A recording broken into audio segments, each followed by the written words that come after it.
참 애쓰시고 헌신하시는 우리 어머니들, 특별히 오늘은 예쁜 꽃을 달고 계신 우리 어머니들 우리 한번 바라보시면서 축하하시고 격려해 주시면 좋겠습니다. 해피 마더스 데이 한번 인사할까요? 해피 마더스 데이. 해피 마더스 데이. 어머니이신 분들, 또 앞으로 어머니가 되실 분들, 누구나 함께 축하하는 시간, 오늘 복된 날 하루 되었으면 좋겠습니다. 지난 주일에 여러분 보신 것처럼 유아 세례식이 있었습니다. 우리 유아 세례식 하기 전에 우리 부모님들과 함께 온라인으로 8개의 강의, 성경적 부모라고 하는 주제로 저희가 강의를 들었습니다. 이번에 그 강의를 해주셨던 이제 강사님이 이기복이라고 하는 교수님이세요. 여자분이시고요. 오랫동안 한국 교회에서 상담 사역을 활발하게 하셨던 우리 교수님이시고, 또 자녀를 또 양육하셨던 베테랑 어머니이시기 때문에 이론과 실전을 바탕으로 굉장히 좋은 강의를 해주셨습니다. 많은 내용이 기억나는데 저는 그 중에서도 제일 첫 번째 시간에 우리 교수님께서 하셨던 말씀이 제일 기억납니다. 강의를 시작하면서 이제 강의 그 현장에 앉아 있는 여러 부모님들 앞에 이렇게 말씀하시면서 시작하시더라고요. 여러분 자녀들을 향해서 하나님이 놀라운 계획을 가지고 계시다는 사실을 믿으십니까? 여러분 뭐라고 대답하시겠어요? 당연히 아멘이죠. 아멘이죠. 그리고 나서 곧바로 이렇게 말씀하시더라고요. 그런데 사탄도 여러분의 자녀를 향해 계획을 가지고 있다는 사실을 혹 아십니까? 여러분 혹 아십니까? 그 말씀을 듣고 머리가 갑자기 멍해졌습니다. 별로 생각을 안 해봤습니다. 하나님은 당신을 사랑하시며 당신을 위하여 놀라운 계획을 가지고 계십니다. 우리가 사형리 첫 번째는 많이 들었지만 사탄에게도 사형리가 있다는 것을 처음 생각해 봤습니다. 사탄도 우리를 향해서 또 우리의 자녀들을 향해서 계획을 가지고 있다 하는 것이죠. 무슨 계획을 가지고 있을까요? 하나님의 계획이 이루어지지 않도록 방해하는 계획을 사탄도 가지고 있습니다. 어떻게든 하나님의 백성들이 넘어지도록, 어떻게든 하나님의 자녀들이 하나님으로부터 멀어지도록 애쓰는 것이 사탄의 작전이고 사탄의 계획이죠. 그래서 베드로 사도가 이 사실을 알았기 때문에 베드로전서 5장 8절에 깨어라, 근신하라, 너희 대적 마귀가 우는 사자와 같이 삼킬 자를 찾아 돌아다닌다, 이렇게 경고하지 않았습니까? 사탄이 계획을 가지고 실행한다라고 하는 것이죠. 저희가 지난주에 보았던 여호수아 6장 승리의 사건입니다. 이스라엘 백성들이 하나님의 도움으로, 하나님의 은혜로 여리고성마저 정복했습니다. 여리고성을 정복했습니다. 도저히 이길 수 없다고 생각했던 그 여리고성을 이스라엘 백성들이 정복하고 승리를 거두었습니다. 그런데 이때 사탄도 가만히 있지 않았습니다. 그 승리가 지속되지 않도록 하려고, 하나님의 도움을 받아서 엄청난 승리를 거두었던 그 사건이 계속되지 못하도록 하기 위해서 사탄도 계획을 가지고 그 계획을 실행으로 옮겼습니다. 그게 오늘 본문에 나오는 전반적인 이야기죠. 오늘 읽은 이 여호수아 7장에 보면 처음 시작하는 단어가 이렇게 됩니다. 우리말 성경은요, 이스라엘 자손들이 이렇게 시작하죠. 이스라엘 자손들이. 그런데 히브리어 원어는요, 이 단어가 바브 마알이라고 하는 단어인데 영어로 번역하면 이런 뜻이라고 그래요. But unfaithful. 영어 문장도 사실 But the people of Israel 이렇게 나와 있지만 원어는 But 동사가 나와서 unfaithful 이렇게 나옵니다. 그러나 그들이 신실하지 않았다. 그러나 그들이 하나님 앞에 순종하지 않았다 하는 것입니다. 이 7장 1절 말씀이 어떤 맥락에서 이어지는지를 한 번 더 보면 좋겠는데요. 바로 앞에 나오는 6장의 제일 마지막 말씀은 이렇게 나오죠. 여호와께서 여호수아와 함께 하시니 여호수아의 소문이 그 온 땅에 퍼지니라. 승리입니다. 승리. 여호와께서 함께 하셔서 이스라엘 백성들이 승리했고 여호수아의 이름, 하나님의 이름이 그 온 땅에 퍼져가더라. But 그러나 they were unfaithful. 그러나 그들은 신실하지 않았다. 어떤 부분에서 신실하지 않았는지 그 내용을 한번 살펴볼까요? 1절 우리 다시 한번 같이 읽어보십시다. 1절 시작. 이스라엘 자손들이 온전히 바친 물건으로 말미암아 범죄하였으니 이는 유다 지파 세라의 증손 삽디의 손자 갈미의 아들 아간이 온전히 바친 물건을 가졌음이라. 여호와께서 이스라엘 자손들에게 진노하시니라. 아멘. 여기 보면 이 온전히 바친 물건이라고 하는 내용이 나옵니다. 사실 지난주 6장에도 이 표현이 굉장히 많이 나왔습니다. 온전히 바친 물건, 영어로는 devoted things 이렇게 되어 있죠. 이거는 하나님 앞에 온전히 바쳐졌어야 하는 물건이라고 하는 뜻입니다. 온전히 바친 물건, 이거는 하나님께만 온전히 바쳤어야 하는 물건. 여러분, 하나님께서 그 전쟁을 지시하실 때 너희가 전쟁에서 승리하면 모든 것을 다 나에게 바쳐라 라고 하셨습니다. 바치는 방법이 두 가지였죠. 생명이 있는 존재, 사람이나 동물이나 이런 것들은 생명을 없앰으로써 나에게 바쳐라. 그 말씀이 우리 지난주에 살펴봤던 말씀이고요. 반면에 생명이 없는 물건, 말 그대로 물건입니다. things, 금이나 은이나 옷이나 장신구나 이런 것들은 너희들이 가지고 가지 말고 하나님의 창고, 하나님의 곳간에 다 보관해 둠으로써 그것이 나의 것이라고 하는 사실을 너희가 고백해라. 그게 온전히 바친 물건을 가지고 가지 말라 하는 하나님의 명령이었습니다. 여기는 두 가지 의미가 있죠. 첫 번째는 전쟁에서 승리한 그 크레딧이 오직 하나님께만 드려져야 한다 하는 것을 보여주는 것입니다. 사람이 그 영광을 가로채지 않고 오직 하나님께만 이 모든 영광을 돌린다 하는 것이고요.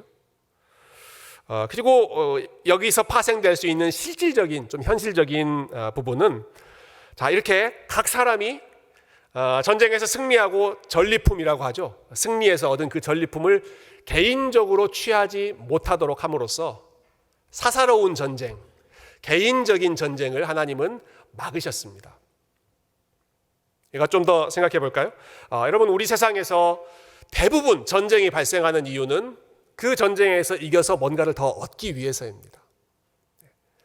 강한 나라가 약한 나라를 침범하고 이렇게 공격하는 것, 거기에 있는 자원을 얻든지 사람들을 얻든지 그 땅을 넓히든지 하는 그러한 개인적인 목적, 이기적인 목적으로 하는 것 아니겠습니까? 근데 하나님께서 명령하신 전쟁 원칙은 너희가 전쟁에서 승리한 후에 어떤 것도 너희가 가져가서는 안 된다 했습니다. 그러면 여러분, 전쟁에서 이기기 위해서 열심히 싸우잖아요. 목숨 걸고 싸우잖아요. 힘을 다해서 생명 걸고 싸우는데 그렇게 고생해서 싸우고 나서 나에게 돌아오는 것이 없다면, 내가 승리해도 내가 가져갈 것이 아무것도 없다고 한다면 누가 그 전쟁을 하고 싶어 하겠습니까? 그러니까 너희의 개인적인 목적으로는 전쟁하지 말라는 것이죠. 하나님의 거룩함, 하나님의 거룩함이 훼손되는 것을 다시 회복하고 그것을 되돌리기 위한 거룩한 전쟁, Holy War, 이것은 하나님께서 명령하실 때 너희가 열심히 힘써서 감당하지만, 그러나 단순히 너희가 양을 더 얻기 위해서, 혹은 사람들을 종으로 부리기 위해서, 혹은 주변 나라에 있는 은금을 가지고 가기 위해서 그런 목적으로는 전쟁하지 말아라. 전쟁에서 승리한 다음에 모든 것은 다 나에게 바쳐라 하셨던 것이죠. 그런데 이 원칙을 어긴 사람이 있었습니다. 온전히 하나님께 바쳐야 하는데 그것을 바치지 않고 본인이 슬쩍 개인적으로 훔쳐간 사람이 오늘 본문에 나오죠. 자, 그 사람이 아간이라고 하는 사람인데요. 이 아간이 어떤 마음으로 또 어떤 물건을 훔쳤는지, 그의 마음속에 어떤 그 탐심의 죄가 있었는지, 이 부분은 저희가 다음 시간에 좀 더 자세하게 살펴보면 좋겠고요. 오늘은 이 아간 한 사람의 범죄와 또 이스라엘 백성들 전체가 어떻게 연결되어 있는지, 이 부분에 좀 전체적인 관점에서 좀 더 주목해 보면 좋겠습니다. 자, 1절을 한번 다시 보시죠. 1절 보시면 그 첫 문장이 굉장히 의미심장합니다. 이스라엘 자손들이 온전히 바친 물건으로 말미암아 범죄하였으니, 이렇게 시작합니다. 자, 조금 전에 말씀드렸는데요. 이 온전히 바친 물건을 가져간 사람이 누구였습니까? 아간이라고 하는 사람이었습니다. 개인입니다. 개인. 아간 한 사람이 가져갔습니다. 그런데 1절은 뭐라고 이야기합니까? 이스라엘 자손들이 온전히 바친 물건으로 말미암아 범죄하였다. 또 1절 제일 뒷부분에 보면 여호와께서 이스라엘 자손들에게 진노하셨다. 그리고 그 뒤에 이어지는 내용 보면 이 아간의 범죄 한 사람 때문에, 범죄 하나 때문에 이스라엘 전체가 전쟁에서 패배하는 그러한 일들이 나오죠. 아간 한 사람이 범죄했습니다. 그런데 성경은 이스라엘 자손들이 하나님 앞에 범죄했다라고 하고 하나님께서 이스라엘 자손들에게 진노하셨다라고 말씀합니다. 한 사람의 범죄가 이스라엘 백성 전체의 범죄로 간주되는 것이죠. 무엇을 말하는 것인가? 한 사람 한 사람, 이스라엘 백성들 한 사람 한 사람이 각기 따로따로 떨어져 있는 존재가 아니라 공동체 전체 안에 연결되어 있고 서로 연합되어 있고 그리고 공동체 전체에 영향을 주는 긴밀하게 함께 연결되어 있는 것이 이스라엘 백성들의 각 개인과 공동체 전체의 관계였다라고 하는 것입니다. 사실 이 아간이라고 하는 사람은 별로 중요한 인물이 아니었던 것 같아요. 여호수아처럼 이름이 유명한 사람도 아니고요. 이스라엘 백성들을 이끄는 장군도 아니었고요. 또 영적인 지도자라고 할 수 있는 제사장, 레위 지파 이런 사람도 아니었습니다. 그냥 아간은 한 개인이었습니다. 한 가정의 가장이라고 할 수 있는 그냥 평범한 한 남자였습니다. 그런데 그 한 사람의 범죄가 이스라엘 백성 전체의 범죄였고 하나님께서 그렇게 보셨다는 것이죠. 그리고 실질적으로 아간의 범죄가 이스라엘 백성들 전체 사람들에게 악한 영향을 퍼뜨림으로써 결국은 그 한 사람으로 시작해서 공동체 전체가 무너지는 결과가 초래되었습니다. 우리가 배울 수 있는 교훈이 한 가지 있습니다. 오늘 설교의 주제를 제가 실패로부터 배우는 교훈이라고 했는데요. 중요한 교훈 한 가지는 저와 여러분이 우리 자신을 생각하는 것보다 훨씬 더 큰 영향력을 가지고 있다 하는 사실입니다.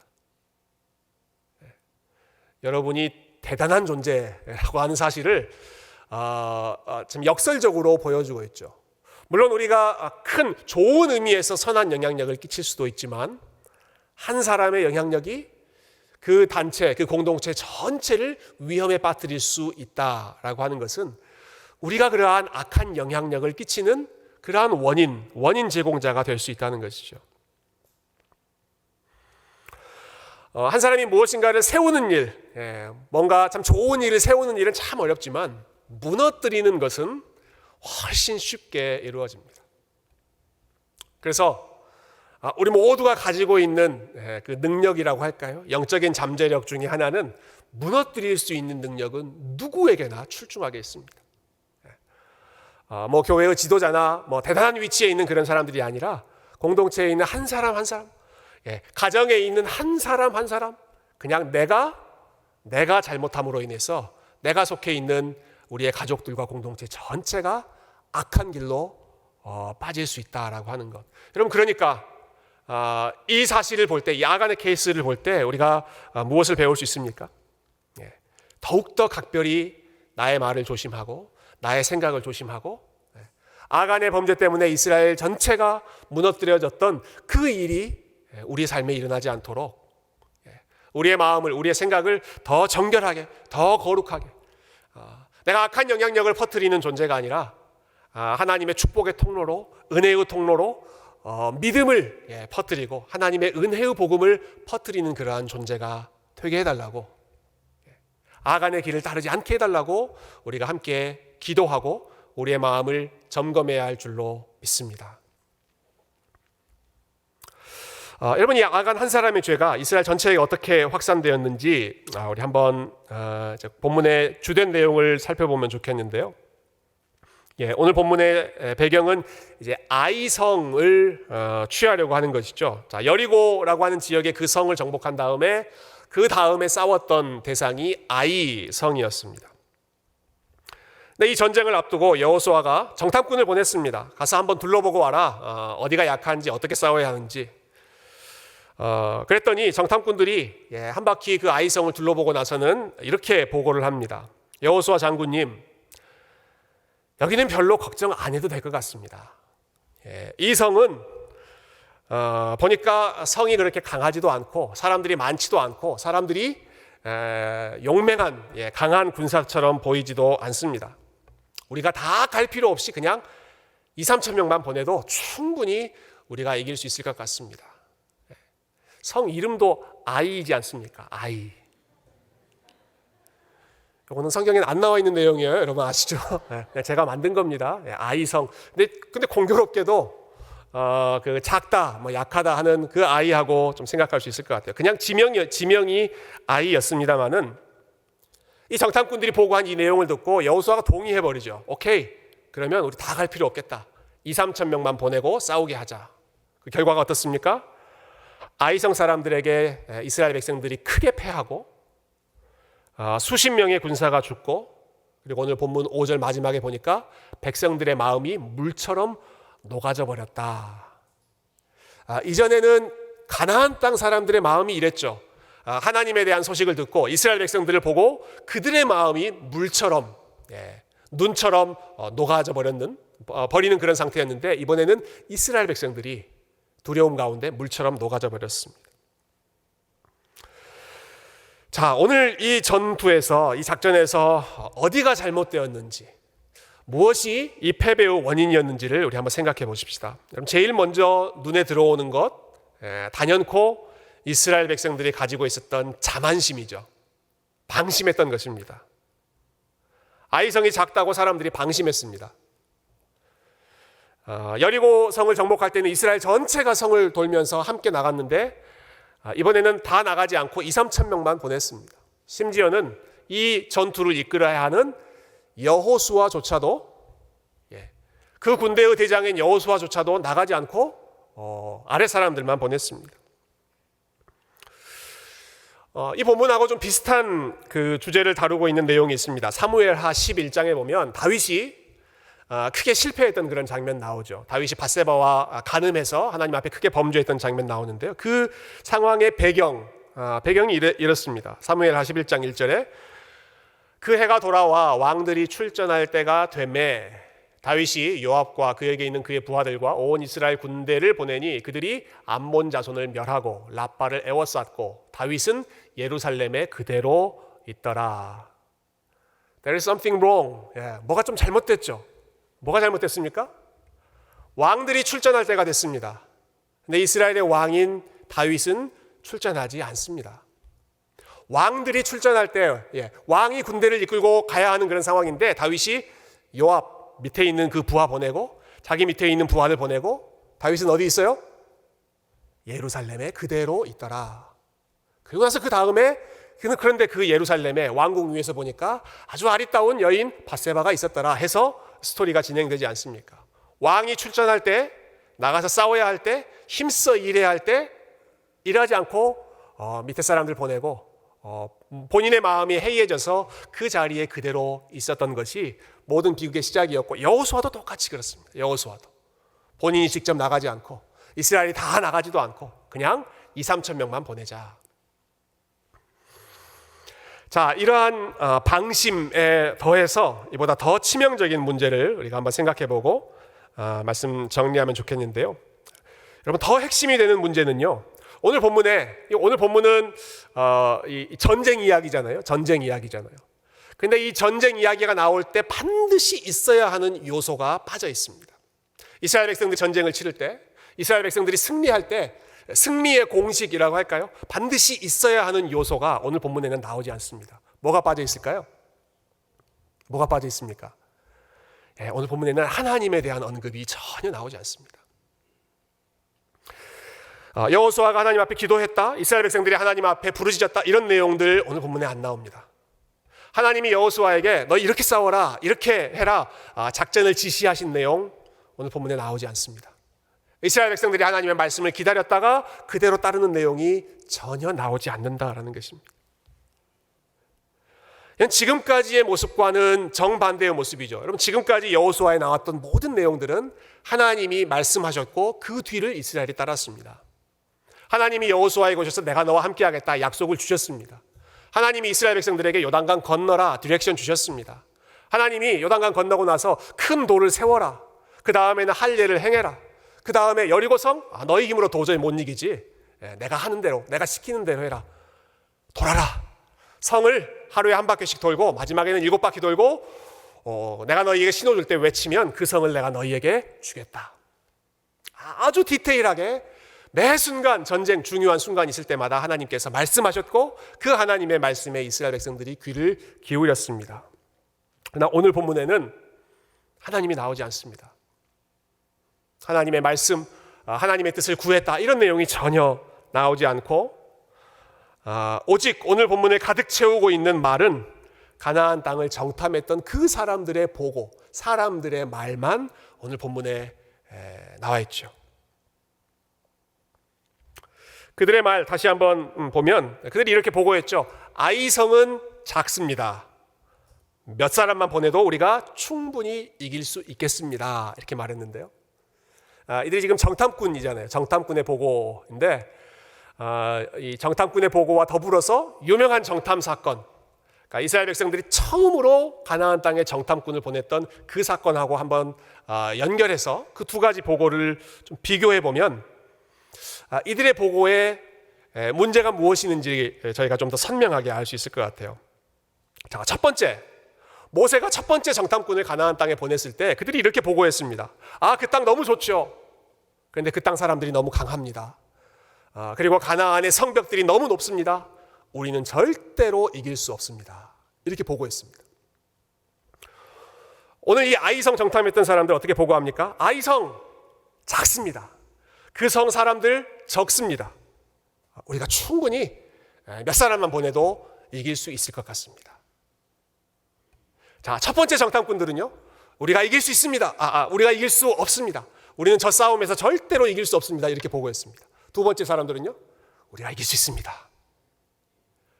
얼핏 보면 두 개가 서로 다른 보고처럼 보입니다. 한쪽은 이길 수 있다 없다고 그랬고 다른 한쪽은 이길 수 있다고. 그러나 사실 그 두 가지의 보고는 본질적으로 봤을 때 똑같습니다. 어떤 부분에서 똑같을까요? 하나님이 들어가 있지 않다라는 사실에서 똑같습니다. 양쪽 보고, 그 리포트 모두, 스파이 리포트 모두 다 하나님에 대한 언급이 없습니다. 첫 번째 보고, 첫 번째 정탐꾼들의 보고는 원래 올바른 보고는 이래야 맞습니다. 가나안 사람들의 성벽은 크고 그 지역 사람들은 강합니다. 우리 힘으로는 도저히 못 이기죠. 그러나 하나님이 함께 하시면 우리가 이길 수 있습니다. 원래 이랬어야 맞는 거죠. 오늘 보고는 어떨까요? 아이성, 그 성은 쉽습니다.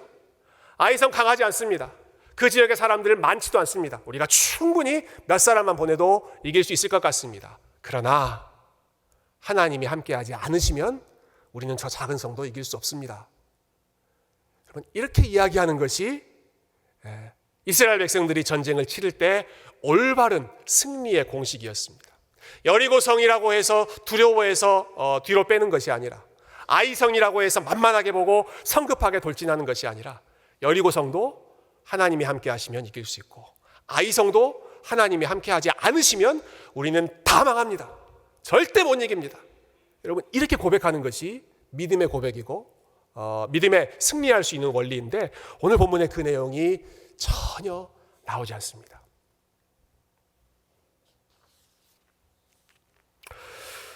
여러분, 아무리 어려운 일, 또 아무리 큰 일이라고 하더라도 하나님이 우리의 중심에 계시면 이길 수 있고, 그러나 반대로 아무리 작은 일, 아무리 사소해 보이는 일, 아무리 쉬운 일이라고 하더라도 우리가 하나님의 도움을 힘입지 않으면 우리는 그 싸움에서 이길 수 없고 반드시 실패할 수밖에 없습니다.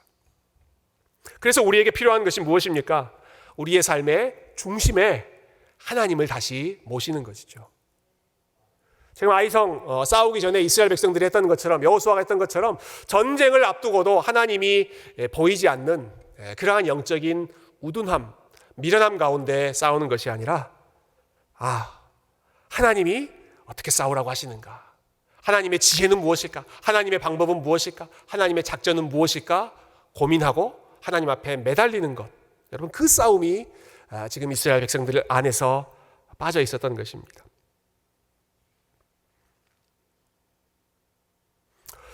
저와 여러분의 삶 속에서 우리 하나님이 어디에 계시는지, 어디에 위치를 차지하고 계시는지, 우리 하나님이 중심에 계시는지, 우리가 하고 있는 모든 일에 가장 앞선에 우리 하나님이 계시는지, 아니면 이스라엘 백성들이 했던 것처럼 정말로 중심에 계셔야 할 그 하나님이 주변부로, 아니 아예 안 보이는 상황으로 빠져버린 것은 아닌지, 우리가 이 말씀을 통해서 다시 한번 스스로에게 질문해 봤으면 좋겠습니다. 그럼 오늘 본문에 보면 두 가지 측면에서 하나님이 중심에서 밀려나 계시는데요. 첫 번째, 아간의 경우, 아간은 승리하고 나서 하나님이 주신 그 복, 그 승리를 하나님께 영광 돌리지 않고 본인이 그것을 가로챘습니다. 첫 번째, 하나님이 보이지 않는 중심에서 밀어내는 거죠. 그러나 더 중요한 아이성 전투, 오늘 본문의 메인 사건이라고 하는 이 사건에서 전쟁을 앞두고 하나님의 지혜를 구하고 하나님 앞에 더 가까이 나아갔어야 할 이스라엘 백성들이 하나님께 기도하지도 않고 하나님의 말씀을 기다리지도 않고 본인들의 계획이 하나님이 기뻐하시는 계획인지 고민하지도 않고 씨름하지도 않고 전혀 하나님에 대한 생각 없이 본인들의 자신감만으로 전쟁에 뛰어들었던 것. 여러분이 세워놓으신 계획 가운데, 또 여러분이 진행하고 있는 여러 일들 가운데 여러분 하나님이 얼마나 중심에 자리 잡고 계십니까? 우리가 하고 있는 많은 일, 여러분이 매일매일 하시는 일, 직장에서 또 가정에서 또 비즈니스에서 학교에서 여러분이 하고 있는 여러 프로젝트, 여러 연구, 또 생계를 위해서 하는 모든 일 가운데 우리 하나님이 얼마나 중심에 자리 잡고 계십니까? 아마 이 질문은 우리가 우리 자신을 어떻게 보고 있는지, 내가 나 자신을 어떻게 생각하는지와 긴밀하게 연결되어 있을 것입니다. 내가 나 자신을 충분히 내가 할 수 있다고 생각한다면 굳이 하나님께 매달리지 않을 것이고, 반면에 나의 약함을 인식하고 나의 무지함을 인정하고 하나님 도와주시지 않으면 나는 작은 일도 할 수 없습니다, 겸손하게 스스로를 바라본다면 아주 작은 일, 사소한 일 하나하나도 하나님 앞에 매달리는 그러한 겸손한 삶으로 나아갈 것입니다. 말씀을 정리하면 좋겠는데요. 제가 지난 주말에 토요일이었습니다. 참 아주 뜻깊은 시간이 있었는데요. 저희 아틀란타 지역에 그 한국학교 대회가 있었습니다. 동요대회. 제가 지난 주일에도 그 동요대회 결과를 여러분들에게 말씀드렸는데, 저희 교회에서 4명이 출전했습니다. 4학생이 출전해서 아주 연습을 잘해서, 노래를 잘해서 3학생이 상을 받았고요. 아쉽게도 1명이 상을 못 받았습니다.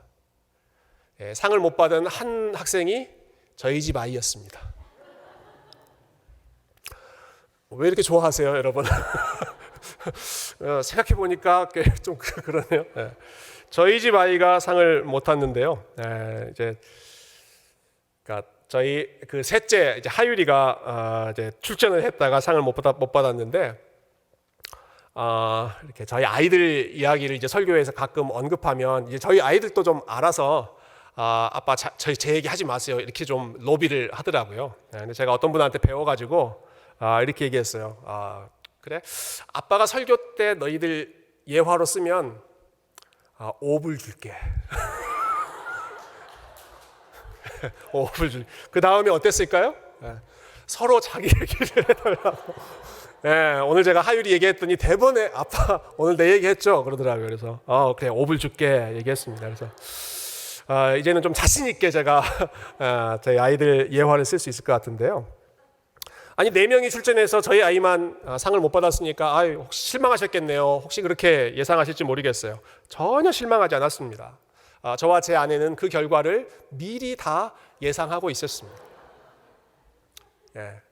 제가 그래도 음악에 대해서 좀 아는데 집에서 저희 아이들 이제 연습시키면서 아이들 노래 제가 반주하면서 훈련하면서 보니까 박자도 안 맞고 음정도 불안하고, 사실 시합 당일 때는 연습할 때보다 훨씬 잘했거든요. 집에서 하는 것보다 더 잘했지만 참가상으로 저희는 만족했는데요. 한 가지 인상적인 그 순간이 뭐 집에서 연습하고 평소에 이제 노래 부르고 할 때 전혀 떨지 않고 긴장하지 않았어요. 그런데 대회 이제 막 시작하니까 무대에 오르기 직전에 이 아이가 좀 긴장하는 것처럼 보이더라고요. 걱정하더라고요. 그래서 제 아내가 하율이한테 하율아 왜 떨려? 물어봤습니다. 그랬더니 제 아이가 이렇게 대답해요. 떨린대요. 뭐가 떨려? 그러니까, 오늘 여기서 1등 하면 내년에 여기 와서 또 노래를 불러야 하는데 저희 교회 작년에 1등 했던 학생이 올해 또 노래를 했거든요. 자기가 1등 하면 내년에 와서 또 노래를 해야 되는데 어떡하냐, 그걸 걱정하더라고요. 그래서 제가 속으로 걱정도 팔자다, 너 꿈도 크다, 제가 그렇게 생각했습니다. 여러분, 그런 걸 가리켜서 뭐라고 표현하는지 아십니까? 근자감이라고 합니다. 근자감, 근거 없는 자신감. 제가 그 모습을 보면서 야, 너는 뭘 해도 자신감이 넘쳐서 하겠다, 그런 생각이 들었는데요. 근자감. 여러분, 아이가 이 근자감, 근거 없이 자신감 가지고 있으니까 뭐 귀엽기도 하고 좀 어이가 없고 우리 함께 웃었습니다만은, 여러분, 우리들 자신이 근자감에 사로잡혀서 살 때가 얼마나 많이 있습니까? 근거 없는 자신감. 여러분, 우리가 근자감에 사로잡혀서 살고 있을 때는 어떤 모습으로 나타나나요? 내가 지금 아무런 근거 없이 자신감만 넘쳐 있다. 뭘 보면 알 수 있습니까? 그 사람의 삶에서 기도하는 모습이 나타나지 않습니다. 그 사람의 삶에서 하나님의 말씀에 귀 기울이는 모습이 나타나지 않습니다.